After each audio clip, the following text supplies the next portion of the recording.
So I now want to talk about some of our instructors, because really they're the heroes of our program.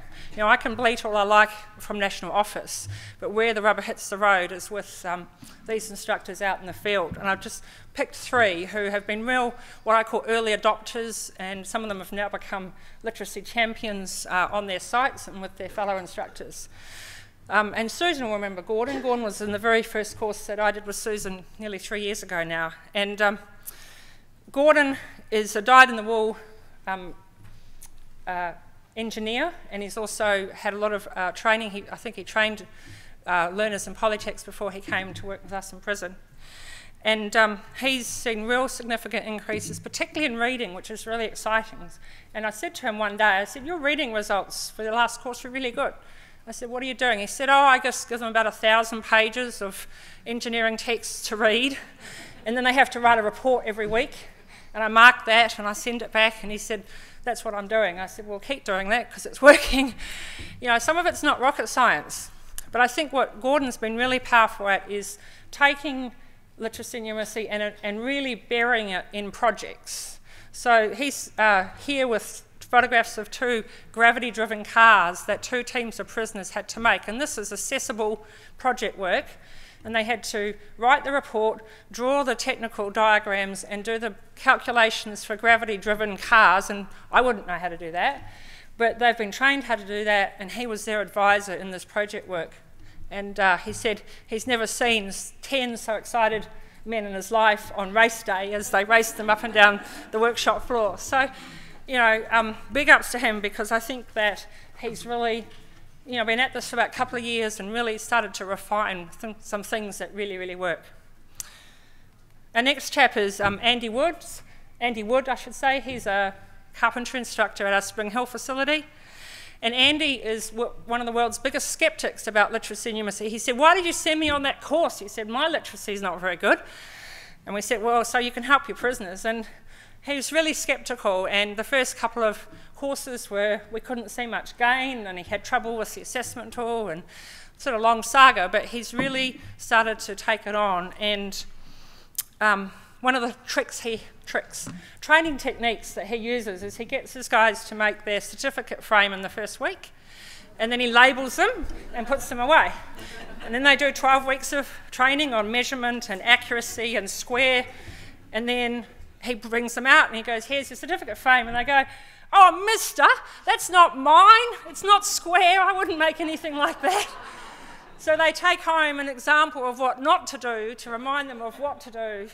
And I think that's really great, because it's clever thinking on his part, using that learning opportunity. But he has them building, he's in a high security part of the prison, so they're not building like houses or anything like that, but Wendy houses and decks, you know, small things, but it's all applying all of those carpentry skills. And then those guys go out and work in our construction yard on outside the prison perimeter and take those skills with them. But I love Andy, because he's just such a man of few words, and he said, it actually makes my job easier when I teach them the literacy and numeracy as we go. So he's been kicking along some of our other instructors to get with the program. And then finally is, I haven't got a photo of Richard. In fact, I've never met him, but he's an inspiring painting instructor at Tongariro. And he came away from his NCAL training really inspired about Maori concepts of learning. And he got a prisoner and some prison guards or prison corrections officers, sorry, to paint this mural of a Pahutakawa tree as a symbol of the tree of learning. And every class he sits them down as they start their course and says, what are the requirements for a supportive and constructive learning environment? And they create what those principles are for that environment. And I think his walls must be covered in murals now. He's got one that is a square metre of paint, because he worked out that the guys didn't know how to measure a square metre of paint, which is quite an essential skill if you're a painter.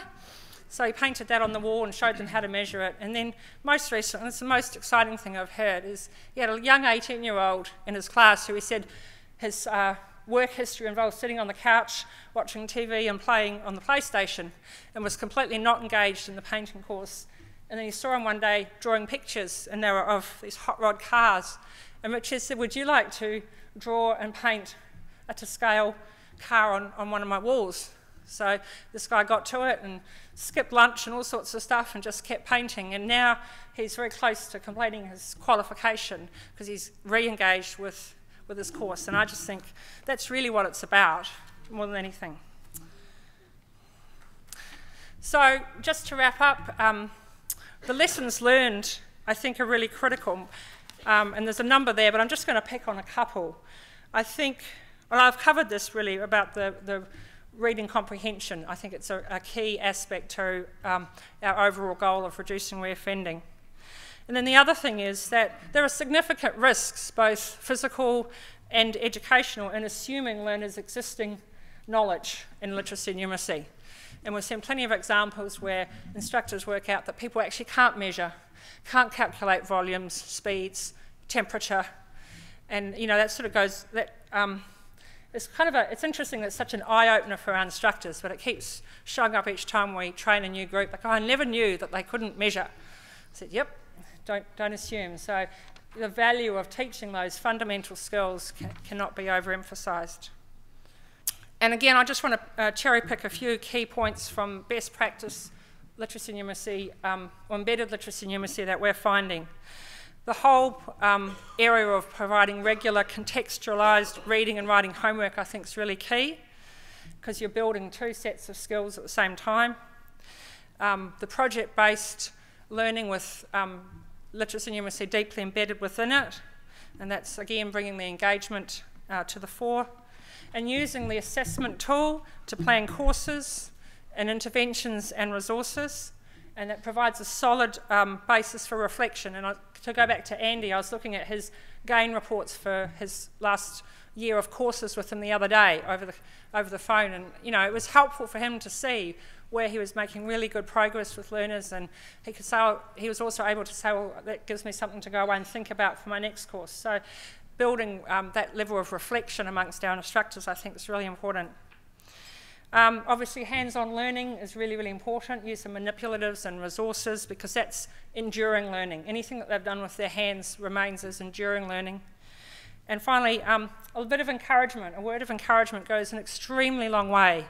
I think it does with most learners, but particularly with our learners. A number of people who say, oh, so-and-so is doing really well. He got a kind word yesterday, you know, from his instructor. But our objectives for the next year is really to have the use of the assessment tool just business as usual as part of our embedded program. And that's taken something. We use the paper-based assessment tool. There's a lot of logistical challenges with that. We're going to kick off the online learning pilot, and we're hoping that that will inform a number of areas. One, the department's further investment in computer training across a broad range of subjects in prison, the department's decision about whether we would go further online, how to use the existing training resources that are available online or in electronic format. But also, how do we make our training more engaging for our learners, and particularly for our young learners? And we've based this pilot in a youth unit because we particularly want to see what's going to grab hold of these young men's enthusiasm and passion and turn that into an interest in learning, and hopefully have them, progress to more learning and training. And we also want to do a bit of work around numeracy teaching packages, providing resources for our instructors that they can take and modify for their context. And obviously look at the reading comprehension area. And we've just started a conversation with police and New Zealand Defence about a tri-service, not really a forum, but a literacy network, so that we can share all our different gains, because we're all at different places and we've got different areas that we can support one another. And obviously out of all of that, we're intending that there'll be a significant increase in learner outcomes in terms of qualifications and people able to confidently go out and get and keep jobs once they're released. So thank you.